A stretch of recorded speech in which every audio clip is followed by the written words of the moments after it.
Class of 2009. I don't think I heard you. Class of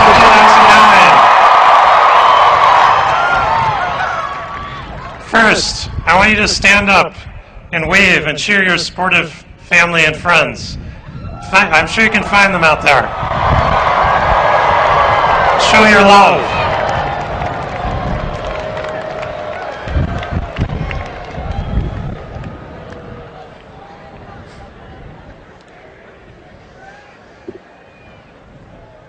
It's a great honor for me to be here today. Now wait a second. I know, that's such a cliche.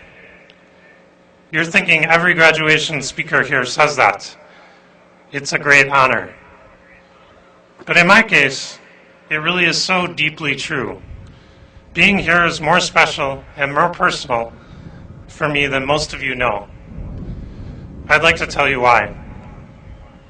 A long time ago, in this cold September of 1962, there was a Stevens co-op at this very university.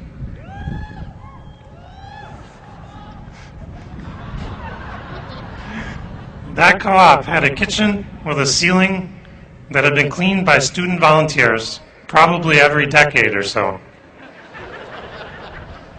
Picture a college girl named Gloria climbing up high on a ladder, struggling to clean that filthy ceiling.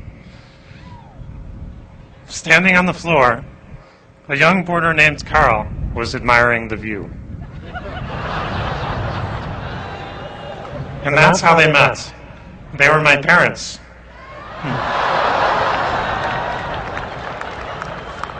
So I suppose you could say I'm a direct result of that kitchen chemistry experiment right here in Michigan. My mom is here with us today, and we should probably go find that spot and put up a plaque on the ceiling that says, "Thanks, Mom and Dad." Everyone in my family went here to Michigan. My brother, my mom, my dad, all of us. My dad actually got the quantity discount. He got all 3.5 of his degrees here. His PhD was in communication science because they thought computers were just a passing fad when he earned it 44 years ago. He and Mom made a big sacrifice for that degree. They argued at times over pennies while raising my newborn brother. Mom typed my dad's dissertation by hand. Kind of ironic given it was a computer science dissertation. This velvet hood that I'm wearing, this was my dad's. This diploma? Yeah.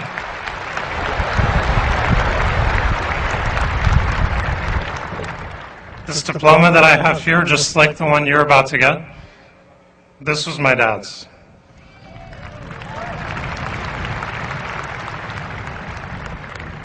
And my underwear? Oh, never mind, sorry.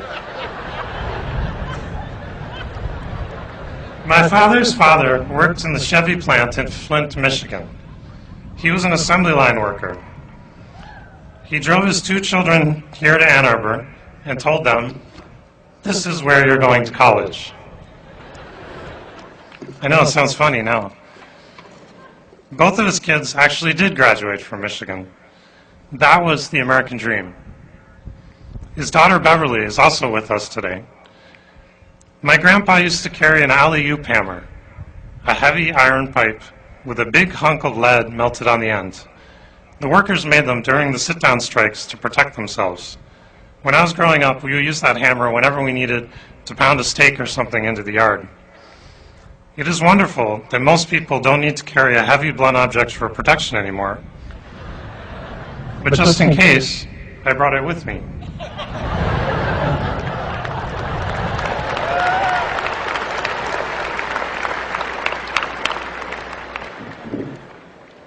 All right. My dad became a professor at Michigan State.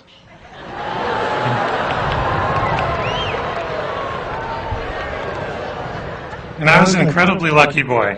A professor's life is pretty flexible, and he was able to spend oodles of time raising me. Could there be any better upbringing than a university brat? What I'm trying to tell you, this is way more than a homecoming for me. It's not easy for me to express how proud I am to be here with my mom, my brother, and my wife Lucy, and with all of you at this amazing institution that is responsible for my very existence. I'm thrilled for all of you, and I'm thrilled for all of your families and friends as all of us join this great big Michigan family I feel I've been a part of all of my life. What I'm also trying to tell you is I know exactly what it feels like to be sitting in your seat listening to some old gas bag give a long-winded commencement speech. Don't worry, I'll be brief.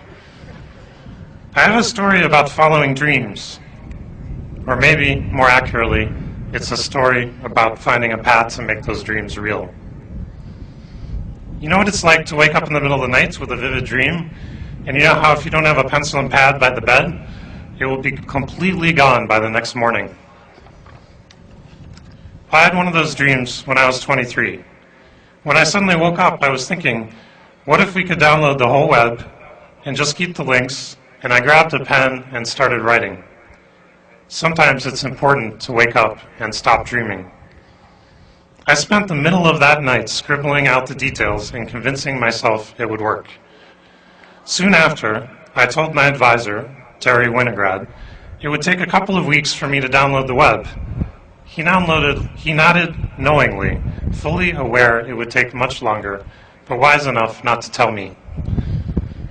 The optimism of youth is often underrated. Amazingly, at that time, I had no thought of building a search engine. The idea wasn't even on the radar. But much later, we happened upon a better way of ranking, and we made a really great search engine, and Google was born. When a really great dream shows up, grab it.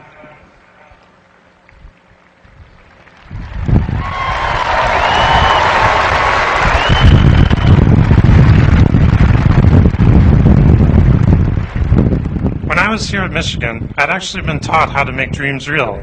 I know it sounds funny, but that is what I learned in a summer camp converted into a training program called Leader Shape.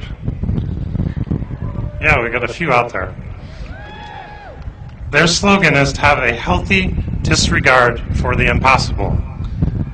That program encouraged me to pursue a crazy idea at the time. I wanted to build a personal rapid transit system on campus to replace the buses. Yeah, you're still working on that, I hear. It was a futuristic way of solving our transportation problem. I still think a lot about transportation. You never lose a dream. It just incubates as a hobby. Many things people labor hard to do now, like cooking, cleaning, and driving, will require much less human time in the future. That is, if we have a healthy disregard for the impossible and actually build the solutions. I think it is often easier to make progress on mega ambitious dreams. I know that sounds completely nuts, but since no one else is crazy enough to do it, you have little competition. In fact, there are so few people this crazy that I feel like I know them all by first name. They all travel as if they are pack dogs, and they stick to each other like glue. The best people want to work on the big challenges. That is what happened with Google. Our mission is to organize the world's information and make it universally accessible and useful. How can that not get you excited? We almost didn't start Google, actually, because my co-founder Sergey and I were too worried about dropping out of the PhD program. None of you have that issue, it seems. You are probably on the right track if you feel like a sidewalk worm during a rainstorm. That is about how we felt after we maxed out 3 credit cards buying hard disks off the back of a truck. That was actually the first hardware for Google. Parents and friends, more credit cards always help. What is the one-sentence summary of how you change the world? Always work hard on something uncomfortably exciting. As a PhD student, I actually had 3 projects I wanted to work on. Thank goodness my advisor said, why don't you work on the web for a while?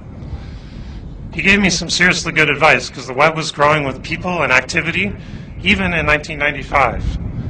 Technology, and especially the internet, can really help you be lazy. Lazy? What I mean is a group of 3 people can write software that then millions can use and enjoy. Can 3 people answer the phone a million times?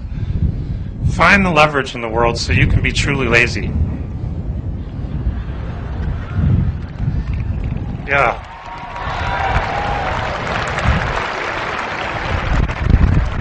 Overall, I know it seems like the world is crumbling out there.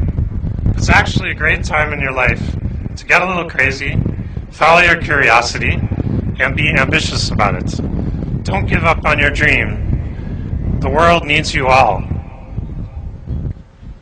So here's my final story. On a day like today, you might feel exhilarated, like you've been just shot out of a cannon at the circus, and even invincible. Don't ever forget that incredible feeling. But also, always remember that the moments we have with friends and family, the chances we have to do things that might make a big difference in the world, or even to make a small difference to the ones we love, all those wonderful chances that life gives us, life also takes away. It can happen fast and a whole lot sooner than you think. In late March 1996, soon as after I'd moved to Stanford for grad school, my dad had difficulty breathing and drove to the hospital. 2 months later, he died. I was completely devastated. Many years later, after a startup, after falling in love, and after so many of life's adventures, I found myself thinking about my dad. Lucy and I were far away in a steaming hot village, walking through narrow streets. There are wonderfully friendly people everywhere, but it was a desperately poor place. People used the bathroom inside, and it flowed out into the open gutter and straight into the river. We touched a boy with a limp leg, the result of paralysis from polio. Lucy and I were in rural India, one of the few places where polio still exists.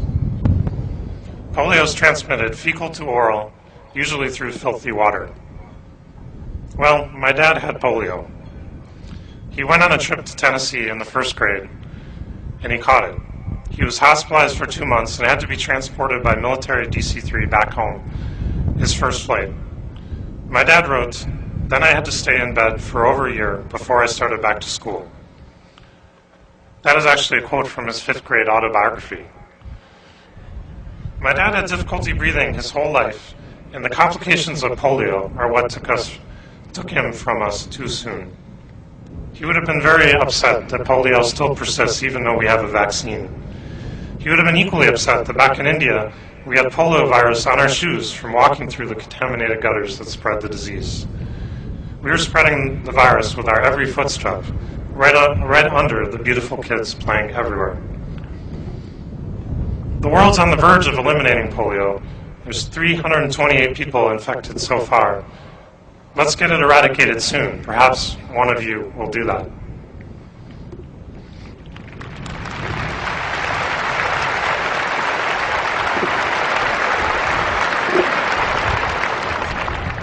My dad was valedictorian of the Flint Mandeville High School class of 1956 of about 90 kids.